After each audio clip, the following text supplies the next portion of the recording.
हा बघा, ज्या शब्दांमध्ये अ, शब्दाच्या रूपात वचन, लिंग, विभक्तीनुसार बदल होतो ते विकारी असतात. या ठिकाणी बघा, चित्र दिलेले आहेत. एक दगडाचं चित्र आहे आणि दुसरं कशाचं आहे तर गिरगीट आहे, म्हणजे रंग बदलणारा गिरगीट. म्हणजेच बघा, या ठिकाणी ज्यामध्ये बदल होतो ते विकारी, आणि दगड दिलेला आहे उदाहरण म्हणून, तर त्या ठिकाणी बदल होणार नाही. म्हणजे जरी वाक्यामध्ये लिंग बदललं, वचन बदललं, विभक्ती बदलली, तरी सुद्धा ज्या शब्दांमध्ये बदल होत नाही त्या शब्दांना अविकारी शब्द किंवा अव्यय असे म्हणतात. व्यय म्हणजे बदल, अव्यय म्हणजे बदल न होणारे, विकार म्हणजेही बदल, अविकारी म्हणजे बदल न होणारे. तर हे जे बदल न होणारे शब्द वाक्यात आहेत त्यांच्या एकूण 4 जाती आपल्याला पाहिजे आहेत. तर त्याचे उपप्रकार खालीलप्रमाणे आहेत बघा. या स्लाइडचं निरीक्षण करा. यामध्ये आपल्याला प्रमुख 4 जाती दिलेल्या आहेत. तर पहिला प्रकार आहे क्रिया विशेषण अव्यय, आणि दुसरा प्रकार आहे शब्दयोगी अव्यय, तिसरा प्रकार आहे उभयान्वयी अव्यय, आणि चौथा प्रकार आहे केवल प्रयोगी अव्यय. तर हे अव्ययचे एकूण प्रमुख 4 प्रकार आहेत. परत या प्रमुख 4 प्रकारामध्ये सुद्धा प्रत्येक प्रकाराचे उपप्रकार सुद्धा आपण या तासिकेमध्ये अभ्यासणार आहोत. तर बघा, सुरुवातीला आपण क्रिया विशेषण अव्यय. आता तुम्हाला अव्यय म्हणजे काय हे लक्षात आलंय, की अव्यय म्हणजे असा शब्द वाक्यातील की त्या शब्दामध्ये लिंग, वचन, विभक्ती जरी बदलली तरी तो शब्द बदलत नाही, म्हणजे अव्यय.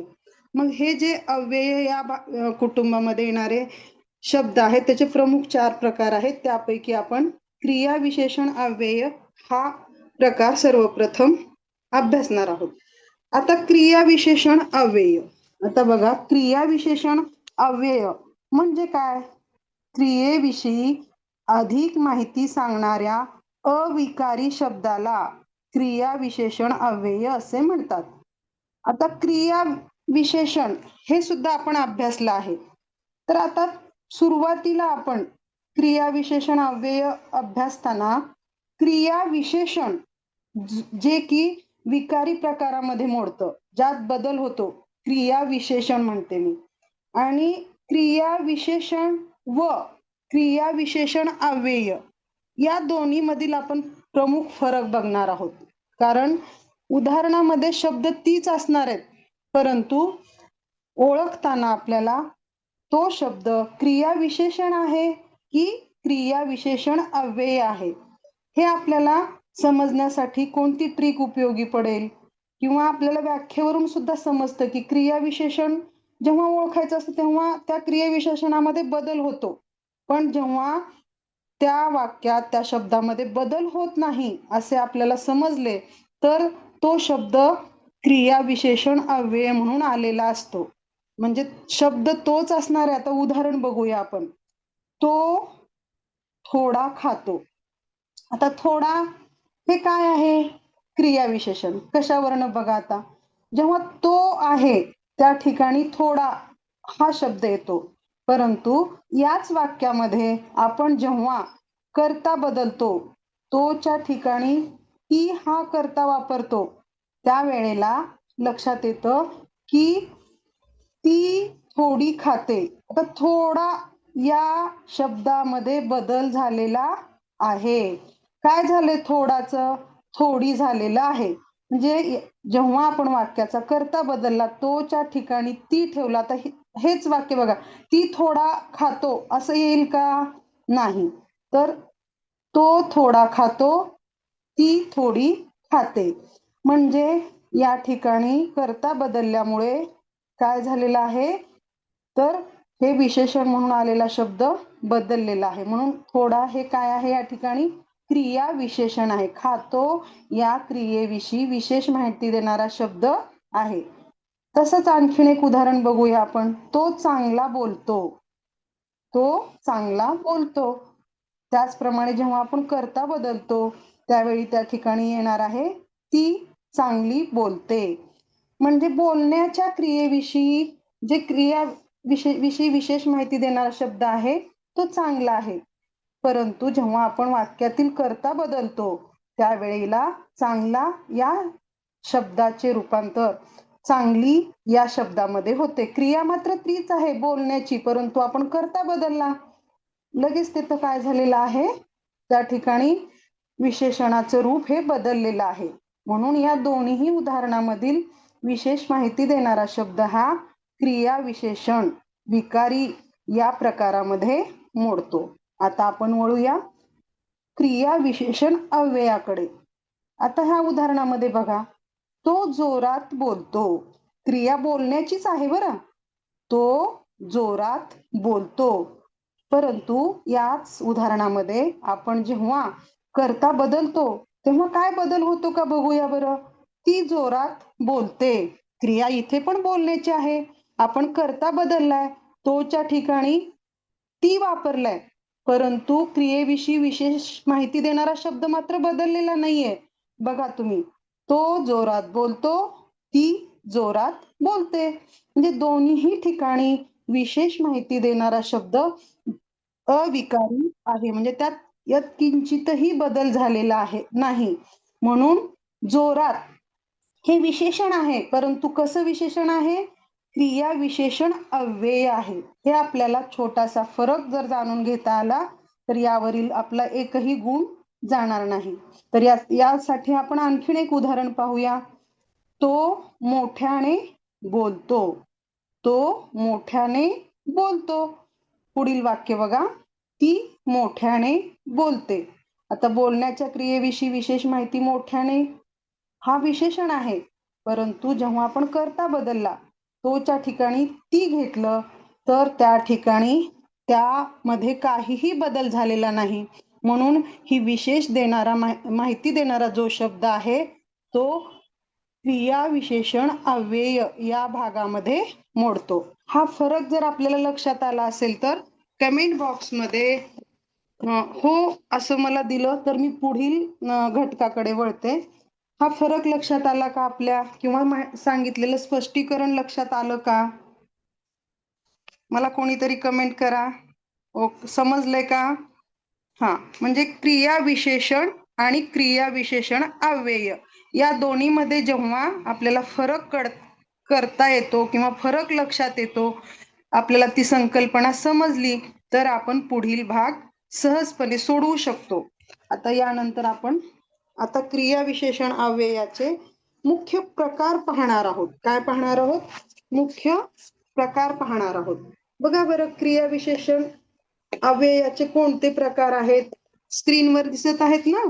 तर बघा, क्रिया विशेषण अव्ययाचे आपल्याला सुरुवातीला आपण व्याख्या बघूया. क्रियेविषयी अधिक माहिती सांगणाऱ्या अविकारी शब्दाला क्रिया विशेषण अव्यय असे म्हणतात. आता क्रिया विशेषण अव्ययाचे प्रामुख्याने 4 भाग पडतात. म्हणजे बघा, आपण अव्ययाचा पहिला प्रकार बघतोय क्रिया विशेषण अव्यय. त्यात आपल्याला क्रिया विशेषण आणि क्रिया विशेषण अव्यय या दोन्हीतला भेद पण समजला. आता आपण पुढची पायरी काय बघतोय, क्रिया विशेषण अव्ययाचे उपप्रकार बघतोय. तर प्रकाराचा उपप्रकार आहे हा. बघा, क्रिया विशेषण अव्ययाचे मुख्य 4 प्रकार पडतात. पहिला प्रकार आहे आता कालवाचक क्रिया विशेषण, नंतर स्थलवाचक क्रिया विशेषण, त्यानंतर परिमाणवाचक क्रिया विशेषण आणि शेवटचा प्रकार आहे रीतिवाचक क्रिया विशेषण. म्हणजे हे जे 4 प्रकार आहेत ते क्रिया विशेषण अव्ययाचे आहेत. आता नावावरूनच आपल्याला लक्षात येईल, कालवाचक म्हणजे नक्कीच या ठिकाणी वेळेचा म्हणजेच काळाचा बोध होणार आहे. आणि यासाठी वापरले जाणारे शब्द बघा, आज, उद्या, सतत, नेहमी, पुन्हा या शब्दावरून आपल्याला काळाचा म्हणजेच वेळेचा बोध होतो.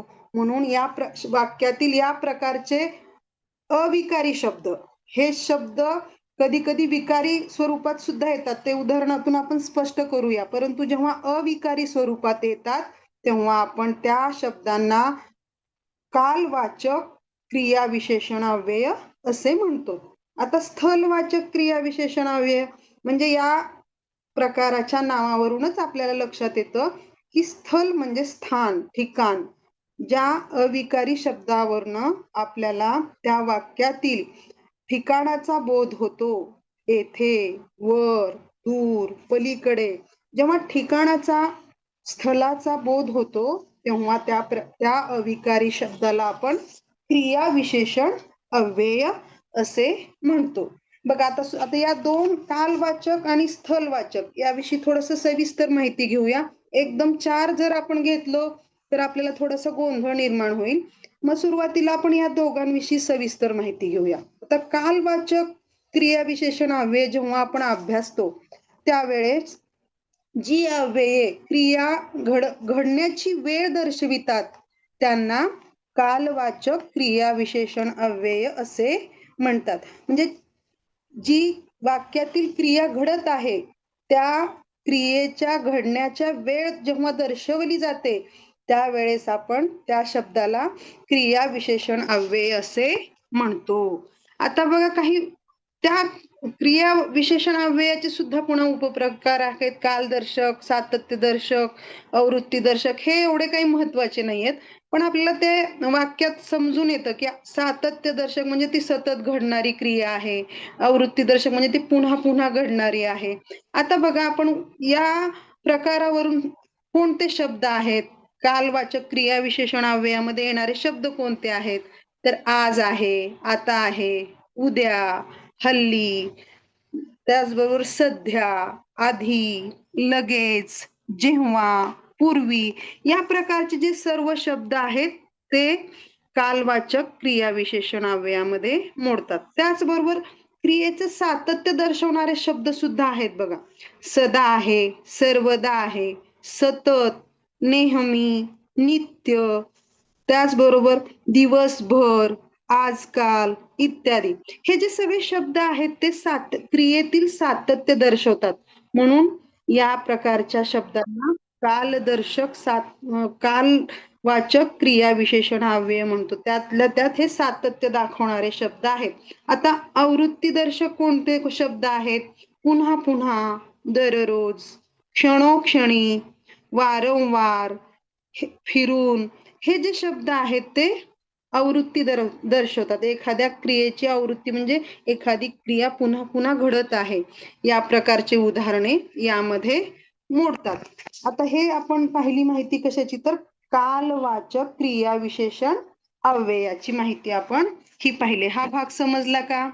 कालवाचक क्रियाविशेषण अव्ययामध्ये कोणते कोणते शब्द येतात समजला असेल तर बघा, एखाद्याने तरी कमेंट करा म्हणजे मला पुढे जाता येईल.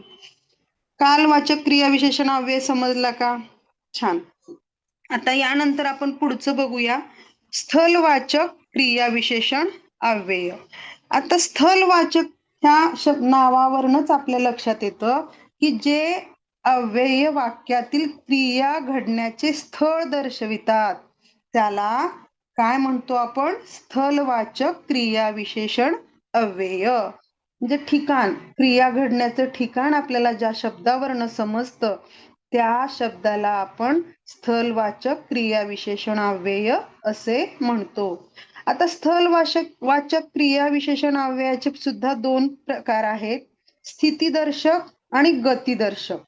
आता बघा, स्थितीदर्शक मध्ये कोणते शब्द मोडतात, येथे, तेथे, वर, खाली, पलीकडे, अलीकडे, मागे, पुढे, परत जिकडे, तिकडे. हे जे शब्द आहेत ते स्थिती दर्शवतात.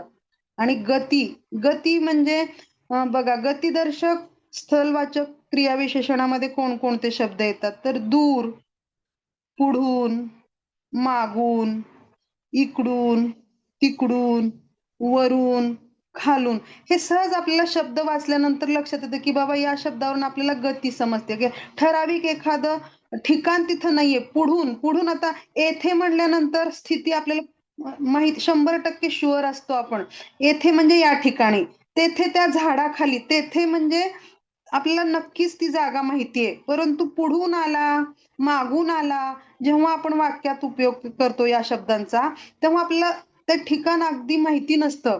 म्हणजे गतिदर्शक आहे, म्हणजे तो एखाद्या ठिकाणाकडून त्याची मुवमेंट होतीये, तो म्हणजे तिथून निघालेला आहे, असं गतीची आपल्याला कल्पना या गतिदर्शक शब्दातून होते. म्हणून या प्रकारच्या शब्दांना गतिवाचक क्रियाविशेषण अव्यय असे आपण म्हणतो. बघा, मग आपल्याला आता आपण क्रियाविशेषण अव्ययामध्ये दोन प्रकार अभ्यासले, कालवाचक क्रियाविशेषण अव्यय आणि स्थलवाचक क्रियाविशेषण अव्यय. आता अजून एकदा मी थोडीशी उजळणी घेते. कालवाचक मध्ये काय होणार आहे, आपल्याला कृतीची वेळ लक्षात येणार आहे, आणि स्थलवाचक मध्ये त्या कृतीचं ठिकाण लक्षात येणार आहे. कालवाचक मध्ये सुद्धा तीन प्रकार आहेत, कालदर्शक, सातत्यदर्शक आणि आवृत्तीदर्शक. हे कालवाचक क्रियाविशेषण अव्ययामध्ये येणारे प्रकार आहेत. परत स्थलवाचक क्रियाविशेषण अव्ययामध्ये परत दोन प्रकार आहेत, स्थितीदर्शक आणि गतिदर्शक. आणि या दोन्हीचे आपण येणारे शब्द सुद्धा अभ्यासले आहेत. तर हा कालवाचक आणि स्थलवाचक क्रियाविशेषण हा भाग आपल्याला समजला असेल तर आपण पुढे जाऊया. पुढील प्रकार आहे बघा, रीतिवाचक. आता रीती या शब्दावरूनच आपल्याला लक्षात येतं की पद्धत. रीती म्हणल्यानंतर एखादी कृती करण्याची पद्धत, हे आपल्याला लक्षात येतं. म्हणजे नावावरून आपल्याला समजतं की रीती म्हणजे काय आहे, तर पद्धत आहे. वाक्यातील क्रिया कशी घडते हे दर्शविणाऱ्या शब्दाला रीतिवाचक क्रियाविशेषण अव्यय असे म्हणतात. म्हणजे ती कृती घडण्याची पद्धत कशी आहे. बघा, एखादा मुलगा जोरात पळतोय, पळण्याची क्रिया घडतीये, पण तो कसा पळतोय, तो जोरात, म्हणजे त्याची पद्धत समजली आपल्याला त्या वाक्यावरून, त्याची रीत समजलेली आहे. ती जोरात पळते, तो जोरात पळते, ती वेगाने पळते, तो वेगाने पळतो. या दोन्ही जे शब्द, दोन्ही वाक्यामध्ये जे शब्द आहेत, वेगाने, जोरात, आपण त्यांचा करता बदललेला आहे, तरी त्या शब्दामध्ये बदल होत नाही. म्हणजे आपल्याला इथंच समजलं की हा शब्द विकारीमध्ये, अव्ययामध्ये मोडतो. म्हणजे विशेषण तर आहे, परंतु ते अव्यय क्रियाविशेषण अव्यय आहे. मग आणि त्यामध्ये सुद्धा त्याची रीत समजलेली. आपल्या स्थळ समजले का, नाही. ठिकाण समजलेलं आहे का, नाही. वेळ समजलीये का, नाही. म्हणजे ते कशामध्ये मोडणार नाही, कालवाचक मध्ये पण मोडणार नाही आणि स्थलवाचक मध्ये सुद्धा मोडणार नाही.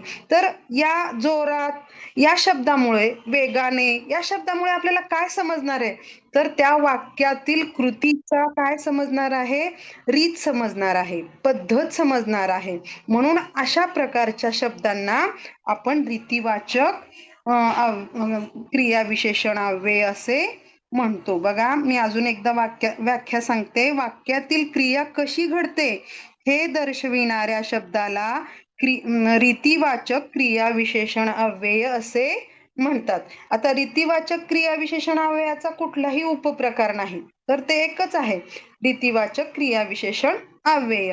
तर यासाठी येणारे बघा शब्द वाक्यात कोणते कोणते असू शकतात, म्हणजे हळूहळू, सावकाश, उभ्याने, पटपट, गटगट, जलद, परत खरोखर, फुकट, उगीच, व्यर्थ, मुद्दाम, हे जे सगळे शब्द आहेत, त्या शब्दावरनं आपल्याला त्या क्रियेची पद्धत किंवा रीत लक्षात येते. म्हणून वाक्यात येणाऱ्या अशा शब्दांना आपण काय म्हणतो, रीतिवाचक क्रियाविशेषण अव्यय. आता हे तीन प्रकार आपल्याला समजलेत का? म्हणजे एकतर्फी झाल्यावर म्हणजे मला कळत नाही की समजतंय का नाही, म्हणून मी परत परत विचारते की समजतंय का, समजलं का? कालवाचक, हा, कालवाचक क्रियाविशेषण अव्यय, परत स्थलवाचक क्रियाविशेषण अव्यय, त्याचबरोबर रीतिवाचक क्रियाविशेषण अव्यय. या तिन्ही संकल्पना आपल्याला स्पष्ट झालेल्या आहेत. आता छान, म्हणजे मला पण कळतं की बाबा समजले, आपण पुढे जाऊया असं माझ्या लक्षात येतं. ठीक आहे. आता पुढच्या तुमच्या स्लाइडवर दिसत आहे चौथा प्रकार काय आहे, परिमाणवाचक क्रियाविशेषण अव्यय. आता परिमाण या शब्दावरूनच आपल्याला लक्षात येतं की या ठिकाणी काय होणार आहे, या प्रकारावरून आपल्या लक्षात काय येणार आहे, तर त्या वाक्यातील क्रियेच्या संदर्भात आपला परिमाण म्हणजे माप, मापन, प्रमाण, संख्या. जेव्हा संख्या येईल, प्रमाण येईल, वेळी आपल्याला काय म्हणायचं, हे क्रियाविशेषण कोणत्या प्रकारामध्ये मोडतं, तर परिमाणवाचक या प्रकारामध्ये मोडतं.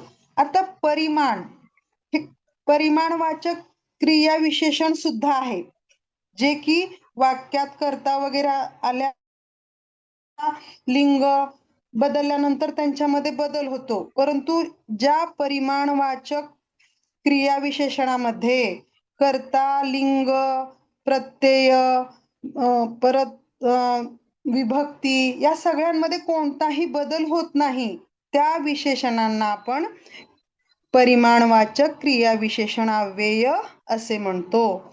आता लक्षातच ठेवायचंय, अव्यय म्हणलं की डोक्यात दगड दिसला पाहिजे, म्हणजे त्यात काही केलं तरी बदल होत नाही.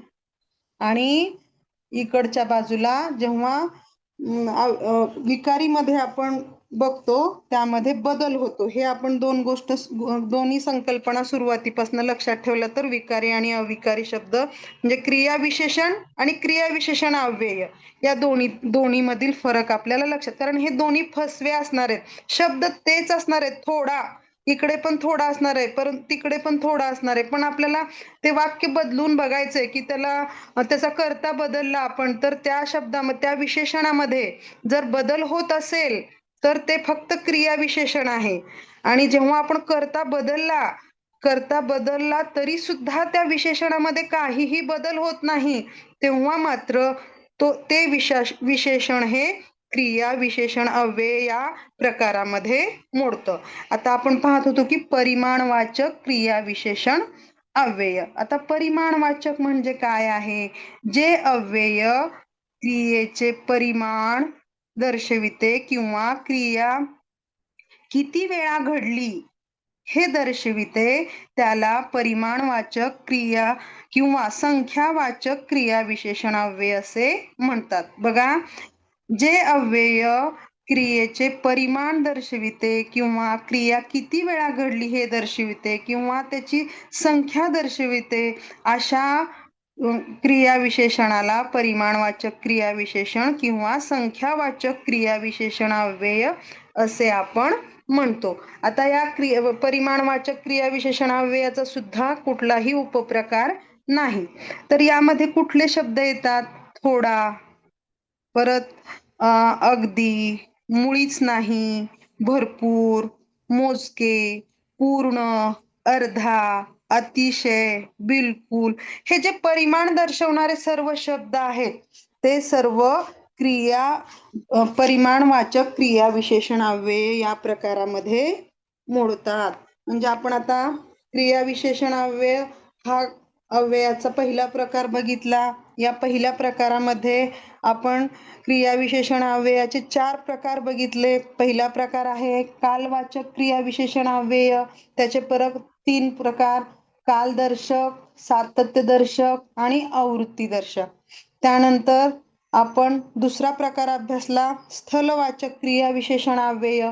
स्थलवाचक क्रियाविशेषण अव्ययाचे सुद्धा 2 उपप्रकार पडतात, स्थितीदर्शक आणि गतिदर्शक, हे अभ्यासले आपण. त्यानंतर रीतिवाचक मध्ये कुठलाही उपप्रकार नाही. रीतिवाचक म्हणजे त्या क्रियेची पद्धत आपल्याला समजणार आहे त्या शब्दावरून. आणि परिमाणवाचक क्रियाविशेषण अव्ययामध्ये आपल्याला त्या क्रियेचं काय समजणार आहे, तर परिमाण म्हणजे संख्या समजणार आहे किंवा त्याचं परिमाण समजणार आहे. हे 4 प्रकार आपण या ठिकाणी बघितलेले आहेत.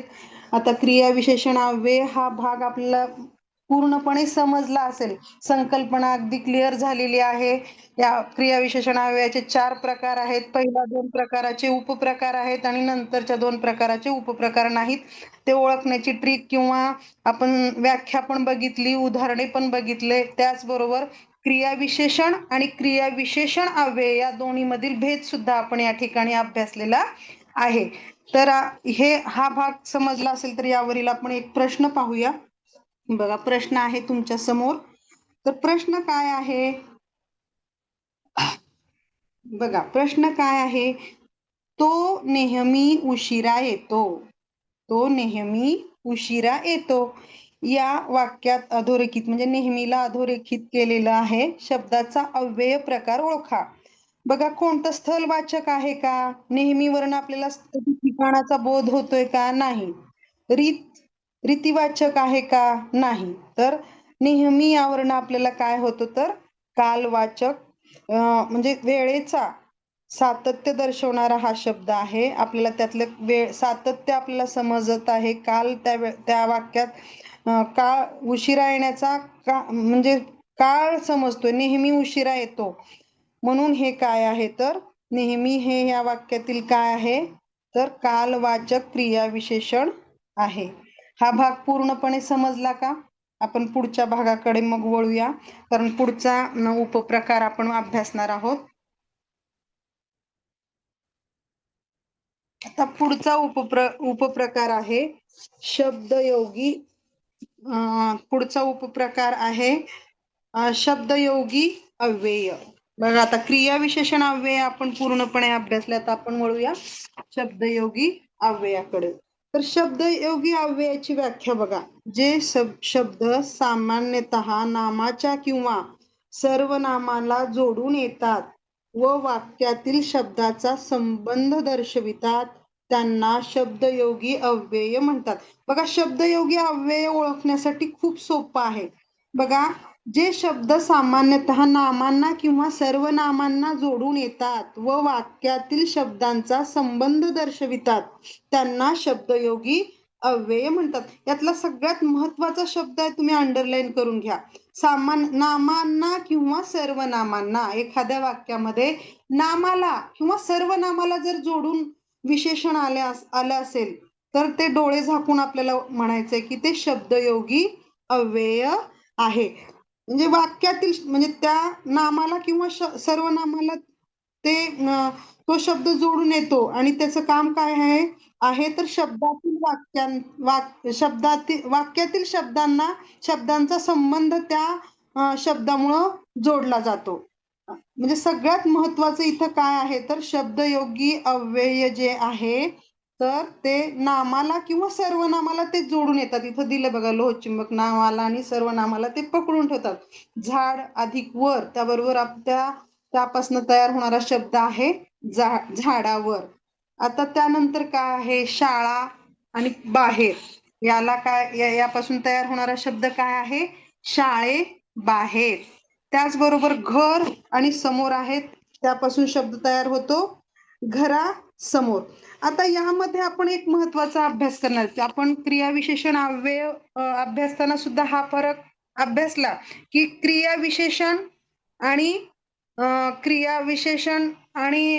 क्रियाविशेषण अव्यय यामधील आपण फरक अभ्यासला. तर या ठिकाणी आपण काय करणार, शब्द तर सारखेच आहेत परंतु ते शब्द शब्दयोगी अव्ययामध्ये सुद्धा येतात आणि क्रियाविशेषण अव्ययामध्ये सुद्धा येतात. शब्द तेच आहेत. मी काय म्हणते बघा, शब्द तेच आहेत पण वाक्यातील त्यांचं स्थान जे आहे त्या स्थानावरून आपल्याला ओळखायचंय की तो शब्द शब्दयोगी अव्यय आहे की क्रियाविशेषण अव्यय आहे.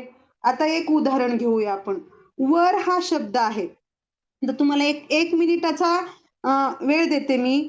वर आता आपण क्रिया विशेषण अव्यय हा भाग शिकला, तर वर हा शब्द वापरून तुम्ही एखादं क्रिया विशेषण अव्यय असणारं वाक्य तयार करा बरं. वर हा शब्द आहे, वर शब्दाचा वापर करून क्रिया विशेषण अव्यय असणारं वाक्य तयार करा. 1 मिनिटाचा वेळ देते मी, किंवा माईक ऑन करून सांगितलं तरी चालेल,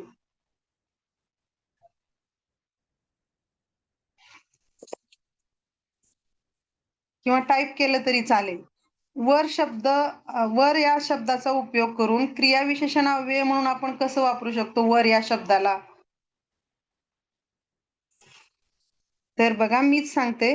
आता वर हा शब्द आहे शब्दयोगी अव्यय म्हणून जेव्हा आपण वापरतो बघा, तो पक्षी झाडावर बसला. व्हेरी गुड, छान छान, व्हेरी गुड, छान राऊत मॅडम, छान, खूप सुंदर. बघा, आता आपण शब्दयोगी अव्यय म्हणून वर हा शब्द वापरणार आहोत. तर तो पक्षी झाडावर बसला, या ठिकाणी वर हा शब्द काय आहे, तर शब्दयोगी अव्यय आहे. तेच तू वर बघ या वाक्यामध्ये, तू वर बघ या वाक्यामध्ये वर वर हा शब्द आहे, परंतु तो क्रियाविशेषण आहे. म्हणजे या ठिकाणी व्याख्येनुसार काय आहे बघा, बघण्याची क्रिया आहे आणि वर हे म्हणजे आपल्याला काय आहे, क्रियेविषयी विशेष माहिती देणारा शब्द आहे वर, परंतु या ठिकाणी झाडावर म्हणजे नामाला जोडून आलेला शब्द आहे वर हा. म्हणजे जेव्हा नामाला जोडून विशेष शब्द विशेषण येतं तेव्हा शब्दयोगी अव्यय म्हणून आपण त्या ठिकाणी ओळखायचा आहे. म्हणजे नाम आणि सर्वनामाला जोडून जर तो शब्द आलेला असेल तर तो शब्दयोगी अव्यय या प्रकारामध्ये मोडतो. दुसरं उदाहरण बघा, समोर. समोर हा शब्द वापरून आपण दोन्हीकडे बघूया. घरासमोर विहीर आहे, हे कोणत्या प्रकारचं उदाहरण आहे, कमेंट बॉक्स मध्ये सांगा. घरासमोर विहीर आहे शब्दयोगी अव्यय आहे की क्रियाविशेषण अव्यय आहे, पटकन सांगा. घरासमोर विहीर आहे शब्दयोगी अव्यय आहे की क्रिया, बघा, व्हेरी गुड, शब्दयोगी अव्यय आहे, बरोबर बरोबर, छान, बरोबर. तर आता समोर, बरोबर आहे पल्लवी मॅडम, बरोबर. आता बघा, आता अचानक समोर वाघ आला. आता या वाक्यात सुद्धा समोर हा शब्द आहे, परंतु याला आपल्याला शब्दयोगी अव्यय म्हणता येईल का, नाही, कारण ते नामाला पण जोडून आलेला नाही आणि सर्वनामाला सुद्धा जोडून आलेला नाही, म्हणून तो काय होईल, क्रियाविशेषण अव्यय या प्रकारामध्ये मोडेल. आपण जेव्हा असं तुलनात्मक अभ्यास करू तेव्हा आपलं कधीच विसरणार नाही. बघा, आता मी विचारते, या वाक्यात कोणता अव्यय आहे बघा. पूर्वी माणसे, बघा, पूर्वी माणसे क्षयरोगाने मरत. पूर्वी माणसे क्षयरोगाने मरत, यामध्ये पूर्वी हा शब्द जो आलेला आहे तो कोणत्या प्रकारामध्ये मोडतो, क्रियाविशेषण अव्ययामध्ये मोडतो की शब्दयोगी अव्ययामध्ये मोडतो, कमेंट करा. कोणत्या प्रकारामध्ये मोडतो, पूर्वी माणसे क्षयरोगाने मरत, शब्दयोगी अव्यय आहे का हा, क्रियाविशेषण अव्यय, बरोबर पल्लवी मॅडम. कारण या ठिकाणी नामाला किंवा सर्वनामाला जोडून आलेला नाहीये पूर्वी हा शब्द. तर परीक्षेपूर्वी तयारी करा, परीक्षेपूर्वी तयारी करा या वाक्यात मात्र परीक्षा या नामाला जोडून पूर्वी हा शब्द आलेला आहे, म्हणून या वाक्यात मात्र शब्दयोगी अव्ययामध्ये मोडेल. आता माझ्याजवळ पुस्तक नाही, माझ्याजवळ पुस्तक नाही या वाक्यामध्ये जवळ हा शब्द कोणत्या प्रकारात मोडतो, शब्दयोगी अव्ययात. तर माझी शाळा घराजवळ आहे, माझी शाळा घराजवळ आहे, इथे मात्र जवळ हा शब्द क्रियाविशेषण अव्यय म्हणून वापरलेला आहे. आता त्यानंतर बघा, जून नंतर जुलै महिना येतो, जून नंतर जुलै महिना येतो या वाक्यात नंतर हा शब्द काय आहे, तर शब्दयोगी अव्यय आहे. तर त्यानंतरचं उदाहरण आपण इकडे बघूया, क्रियाविशेषण अव्ययामध्ये काय येईल, औषधाचे परिणाम नंतर दिसतील किंवा औषधाचे परिणाम नंतर दिसले, या वाक्यामध्ये मात्र नंतर हा जो शब्द आहे तो क्रियाविशेषण अव्यय आहे. त्या दोघांमध्ये तू पडू नकोस, त्या दोघांमध्ये तू पडू नकोस या वाक्यात कोणता शब्द शब्दयोगी अव्यय आहे सांगा बरं. त्या दोघांमध्ये तू पडू नकोस, कमेंट करा. त्या दोघांमध्ये तू पडू नकोस या वाक्यातील शब्दयोगी अव्यय ओळखा. व्हेरी गुड, छान, सुंदर, बरोबर आहे, बरोबर आहे, बरोबर आहे, बरोबर. आता पुढील एक वाक्य बघा, त्याचबरोबर बघा, ते मध्ये हा शब्द वापरून आपण क्रियाविशेषण अव्यय म्हणून वापरतो तेव्हा, तू मध्ये का पडलास, तू मध्ये का बोललास या वाक्यामध्ये मात्र तू आणि मध्ये या हे जोडून आलेलं नाहीये, तर या ठिकाणी मध्ये हा शब्द मग काय आहे, क्रिया विशेषण अव्यय. आता चालताना पुढे बघ, चालताना पुढे बघ या वाक्यातील कोणता शब्द अव्यय आहे आणि कोणत्या प्रकारचा आहे हे मला थोडस कमेंट करा. चालताना पुढे बघ हे जे वाक्य आहे या वाक्यातील अव्यय कोणता आहे, कोणत्या प्रकारामध्ये मोडतो आणि कोणता शब्द आहे. शब्द पण ओळखायचा आहे आणि अव्ययाचा प्रकार पण ओळखायचा आहे. चालताना पुढे बघ या वाक्यातील. व्हेरी गुड, छान,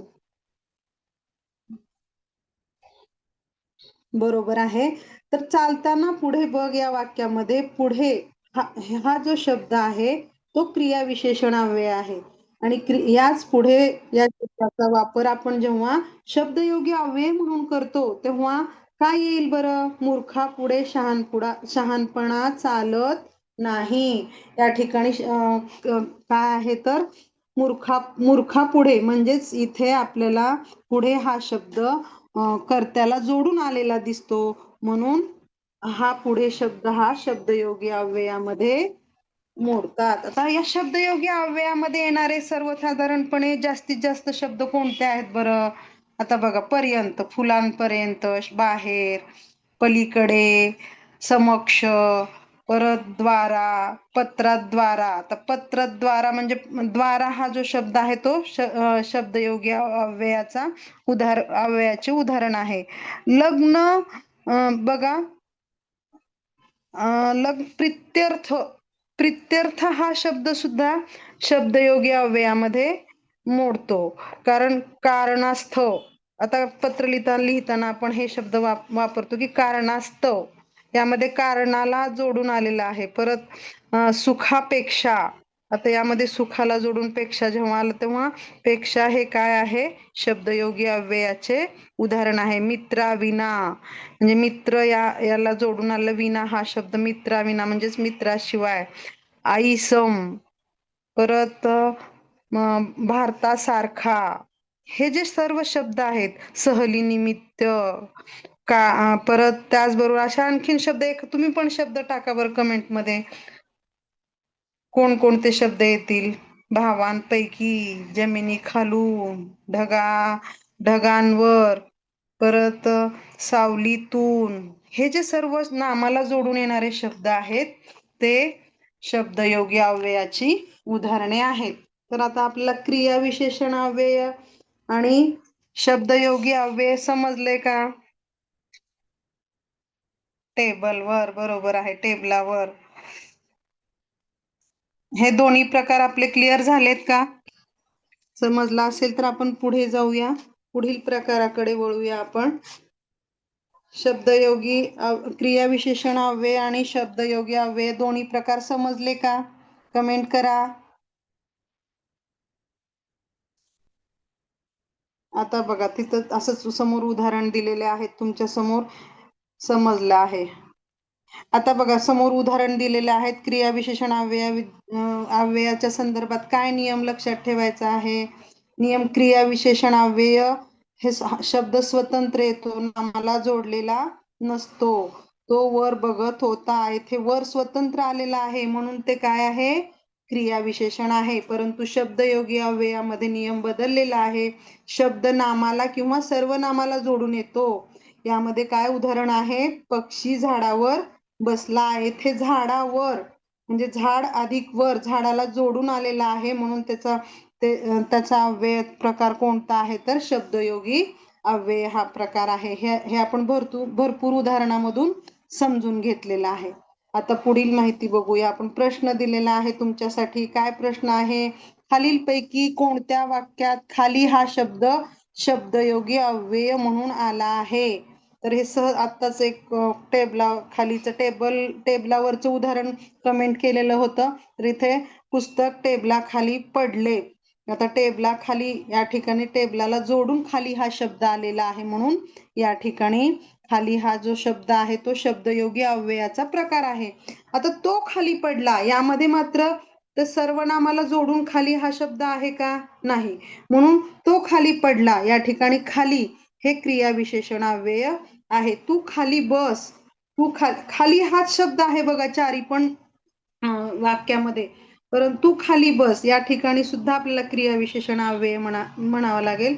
त्याचबरोबर खाली बसून जेवण कर यामध्ये सुद्धा खाली हा शब्द नामाला किंवा सर्वनामाला जोडून आलेला नाही, म्हणून या ठिकाणी सुद्धा डी या वाक्याचं सुद्धा क्रियाविशेषण अव्यय हे उत्तर येईल. आता बघा पुढील प्रकार घ्यायचा का? पुढील प्रकार आहे उभयान्वयी अव्यय.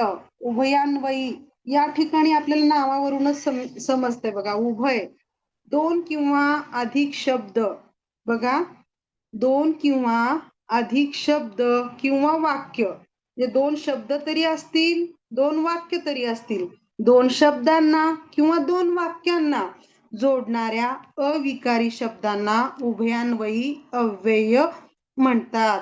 उभय म्हणजे दोन आणि अन्वय म्हणजे संबंध. बघा उभय म्हणजे दोन आणि अन्वय म्हणजे संबंध. दोन वाक्य, दोन शब्द यांना जोडणारा जो शब्द असतो, म्हणजे आपल्याला त्या शब्दाला आपण उभयान्वयी अव्यय असे म्हणतो.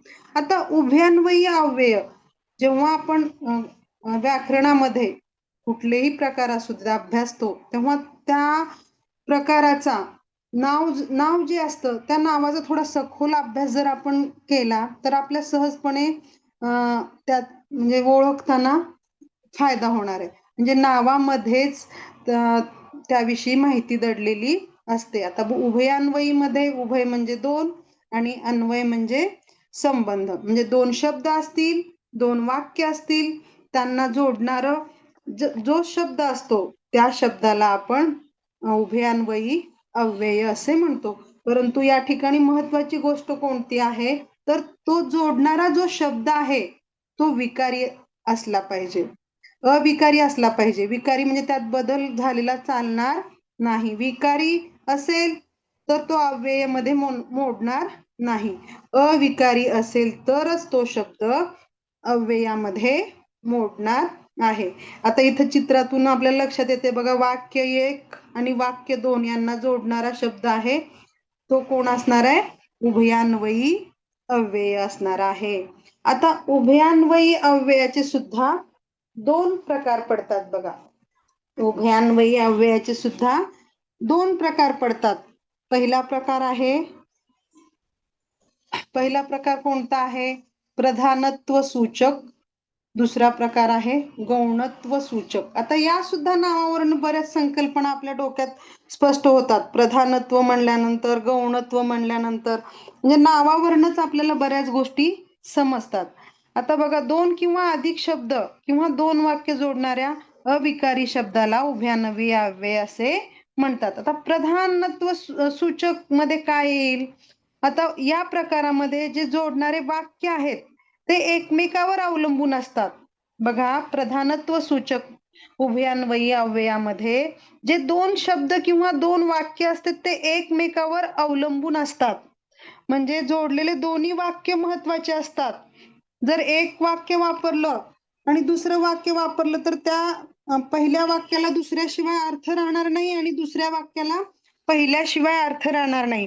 असा अर्थबोध जेव्हा वाक्यात होतो तेव्हा आपल्याला तो प्रकार उभयान्वयी प्रकारामध्ये मोडणाऱ्या प्रधानत्व सूचक प्रकारात येतो. म्हणजे आता या ठिकाणी प्रधानत्व सूचक म्हणल्यानंतर आपल्याला लक्षात ठेवायचं की या ठिकाणी ते दोन्ही शब्द, ते दोन्ही वाक्य हे महत्वाचे आहेत आणि स्वतंत्र सुद्धा आहेत.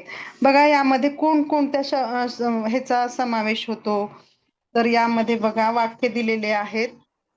तो उठून उभा राहिला आणि सर्वांनी टाळ्यांचा कडकडाट केला. यामध्ये दोन वाक्य आहेत, ते स्वतंत्र पण आहेत, ते एकमेकावर अवलंबून सुद्धा आहेत. तो उठून उभा राहिला हे सुद्धा एक वाक्य होतं, त्याचा अर्थबोध होतो. परंतु सर्वांनी टाळ्यांचा कडकडाट केला हे दोन वाक्य जोडण्यासाठी आपल्याला आणि हा शब्द वापरावा लागेल.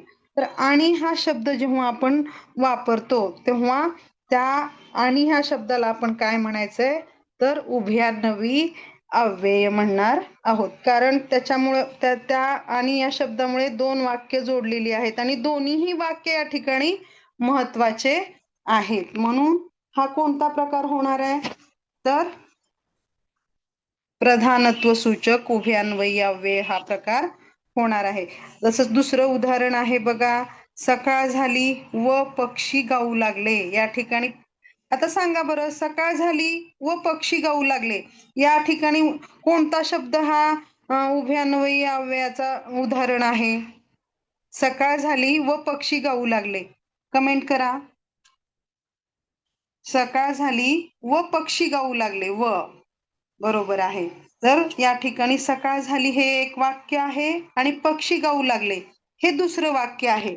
या दोन्ही वाक्याला जोडणारा शब्द कोणता आहे तर व. यामुळे सकाळ झाली व पक्षी गाऊ लागले यामध्ये व हा शब्द उभयान्वयी अव्ययाचं उदाहरण आहे. सेनापतीने इशारा केला आणि सैन्य शत्रूवर तुटून पडले. बघा, दोन वाक्य आहेत त्या ठिकाणी. सेनापतीने इशारा केला अन सैन्य शत्रूवर तुटून पडले. या ठिकाणी अन हा जो शब्द आहे तो दोन्ही वाक्याला जोडणारा आहे. त्याने काम केले नाही शिवाय तो पैसे मागू लागला. त्याने काम केले नाही शिवाय तो पैसे मागू लागला. या वाक्यात कोणता शब्द आहे सांगा बरं, उभयान्वयी अव्ययाचं उदाहरण. मी अजून आणखीन एकदा वाक्य शिवाय. बरोबर आहे. तर या ठिकाणी शिवाय हा जो शब्द आहे तो उभयान्वयी अव्ययाचा प्रकार आहे. आता यामध्ये बघा, जेव्हा आपण दुसरा प्रकार बघतो की गौणत्व सूचक. दुसरा प्रकार कोणता आहे? गौणत्व दर्शक किंवा गौणत्व दर्शक उभयान्वयी अव्यय. बघा, उभयान्वयी अव्ययामध्ये जोडणाऱ्या दोन वाक्यापैकी एक प्रधान वाक्य व दुसरे त्यावर अवलंबून असणारे गौण वाक्य असेल तेव्हा त्यास काय म्हणायचं? गौणत्वदर्शक उभयान्वयी अव्यय. बघा, तुलनात्मक अभ्यास करत असताना प्रधानत्व सूचक उभयान्वयी अव्ययामध्ये काय असतं? दोन्ही वाक्य स्वतंत्र असतात, दोन्ही वाक्य महत्वाची असतात. तेव्हा कोणता प्रकार मोडतो तर प्रधानत्व सूचक उभयान्वयी अव्यय. आणि ज्यावेळी एक काय होतं, एक प्रधान वाक्य व दुसरे त्यावर अवलंबून असणारे वाक्य जेव्हा येतं आणि त्यांना जोडणारा जेव्हा एखादा शब्द येतो तो शब्द म्हणजे कशामध्ये मोडतो? गौणत्वदर्शक उभयान्वयी अव्ययामध्ये मोडतो. आपल्याला मुख्य लक्षात ठेवायचं की प्रधानत्व सूचक मध्ये दोन्ही वाक्य स्वतंत्र असतात, दोन्ही वाक्य महत्वाचे असतात. परंतु गौणत्वदर्शक उभयान्वयी अव्ययामध्ये एक प्रधान वाक्य असतं आणि दुसरं वाक्य त्यावर अवलंबून असतं. आता बघा, याचं उदाहरण जर आपल्याला बघायचं असेल तर याचं उदाहरण आपल्याला सांगता येईल की 12 वस्तू म्हणजे 1 डझन. 12 वस्तू म्हणजे 1 डझन. आता 12 वस्तू हे प्रधान वाक्य आहे म्हणजे 1 डझन हे त्यावर अवलंबून आलेलं वाक्य आहे. म्हणजे 12 वस्तूचं स्पष्टीकरण देणारं 12 वस्तू म्हणजे 1 डझन. या ठिकाणी दोन वाक्य आहेत, 1 डझन पण आहे आणि 12 वस्तू आहे. परंतु 12 वस्तू हे मुख्य आहे आणि त्याच्यावर 1 डझन हे त्याचं स्पष्टीकरण देणारं वाक्य आहे. बघा, विनंती अर्ज करते, विनंती अर्ज ऐसा जे. बघा, विनंती अर्ज ऐसा जे या वाक्यामध्ये कोणता शब्द आहे? जे हा शब्द आहे. विनंती अर्ज जे,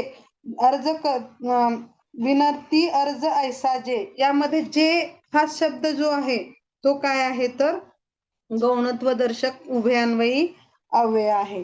त्याचबरोबर तो उद्गारला की मी जिंकलो, तो उद्गारला की मी जिंकलो, तो उद्गारला हे एक वाक्य आहे आणि तो कशामुळे उद्गारला तर तो जिंकलाय म्हणून तो उद्गारलाय. हे दोन्ही वाक्य एकमेकावर अवलंबून आहे. एक प्रधान आणि एक त्याची माहिती देणारं वाक्य आहे. म्हणून या ठिकाणी गौणत्वदर्शक उभयान्वयी अव्ययाचा समावेश होतो. बघा, आता आता आपण एक उदाहरण प्रधानत्व सूचकचं बघूया. बघा, म्हणजे लक्षात येईल आपल्याला. काय, सर्व मुले उत्तीर्ण झाली, सर्व मुले उत्तीर्ण झाली, परंतु गुणवत्ता यादीत कोणीच आले नाही. बघा, या वाक्यामध्ये सर्व मुले उत्तीर्ण झाली हे स्वतंत्र वाक्य आहे आणि गुणवत्ता यादीत कोणीच आलं नाही हे सुद्धा स्वतंत्र वाक्य आहे. परंतु या दोघांना जोडणारा शब्द कोणता आहे? परंतु. म्हणून परंतु हा शब्द मग कोणत्या प्रकारामध्ये मोडणार आहे? प्रधानत्व सूचक उभयान्वयी अव्ययामध्ये मोडणार आहे. या दोन्हीतील फरक तुमच्या लक्षात आला? प्रधानत्व सूचक उभयान्वयी अव्यय आणि गौणत्व सूचक उभयान्वयी अव्यय. समजलं का? समजलं असेल तर कमेंट करा. समजलं का? आता आता पुढील प्रकार आपण अभ्यासणार आहोत. पुढील प्रकार आहे आपला, शेवटचा प्रकार आहे केवल प्रयोगी अव्यय. केवल प्रयोगी अव्यय तसं आपल्याला सगळ्यांनाच माहिती आहे. केवल प्रयोगी अव्ययामध्ये कोणत्या शब्दांचा समावेश होतो? तर केवल प्रयोगी अव्ययामध्ये कोणत्या प्रकारचा समावेश होतो? बघा, मनातील भावना, मनातील ज्या भावना असतात त्या व्यक्त करणाऱ्या उद्गारवाची अविकारी शब्दाला केवल प्रयोगी अव्यय असे आपण म्हणतो. मनातील भावना व्यक्त करण्यासाठी जे शब्द वापरले जातात जातं तर केवल प्रयोगी अव्यय, म्हणजे हा चौथा प्रकार आहे. मग केवल प्रयोगी अव्यय बघा, त्यामध्ये त्याचे 7-8 प्रकार पडतात. आता हर्षवर्धक, आता हर्ष दर्शवणारे, हर्षदर्शक जे शब्द आहेत ते कोणते आहेत? हर्ष म्हणजे आनंद. जेव्हा एखाद्याला आनंद होतो तेव्हा हे शब्द वापरले जातात. वा वा वा, आहा, ओहो, हे जे शब्द आहेत ते आनंद दर्शवणारे आहेत. म्हणून या शब्दांचा उपयोग हा केवल प्रयोगी अव्यय म्हणून केला जातो, किंवा हे शब्द केवल प्रयोगी अव्यय आहेत. आता त्याचबरोबर शोकदर्शक, शोकदर्शक म्हणजे अरे रे, अरे रे, हाय, आई ग, हे जे शब्द आहेत हे सर्व शब्द काय आहेत? तर शोक म्हणजे दुःख. दुःख या शब्दावरून आपल्याला भावना समजतात. सुरुवातीलाच आपण बघतोय की मनातील भावना व्यक्त करणाऱ्या उद्गारवाची अविकारी शब्दाला आपण काय म्हणतोय? केवल प्रयोगी अव्यय. तर शोकदर्शक मध्ये अरे रे, अगाई, हाय हाय हे शब्द मोडतात. आता आश्चर्यदर्शक, आता हर्ष आणि आश्चर्यामध्ये फरक आहे बघा. हर्ष म्हणजे जेव्हा आनंद होतो आणि आश्चर्य म्हणजे आपलं आश्चर्य वाटतं. या ठिकाणी अबब, बाप रे, आहा, अरेच्चा, ओ हो, ओ हो. आता तिथं बघा, हर्षवर्धक मध्ये पण ओ हो आहे, पण ते वाक्याच्या अर्थावरून आपल्याला ते हर्षवर्धक मध्ये आहे की आश्चर्यदर्शक मध्ये आहे हे आपल्याला समजतं. आता नंतर प्रशंसादर्शक सुद्धा काही शब्द आहेत. प्रशंसादर्शक मध्ये आपण एखाद्याची प्रशंसा करताना शाबास, भले, वाह वाह, छान, फक्कड, हे जे शब्द जेव्हा भावना व्यक्त करण्यासाठी येतात आणि शक्यतो केवल प्रयोगी अव्ययाचे शब्द हे वाक्याच्या सुरुवातीला येतात. मग हे झाले प्रशंसादर्शक. आता त्यानंतर संमतीदर्शक.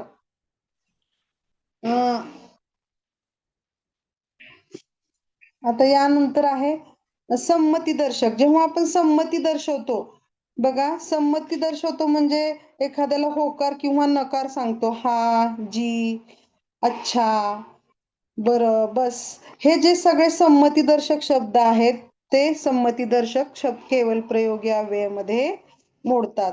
त्यानंतर विरोधदर्शक. आता विरोधदर्शक म्हणजे जेव्हा नकार असतो त्या ठिकाणी छे, छट, छे छे हे जे शब्द आहेत ते विरोधदर्शक आहेत.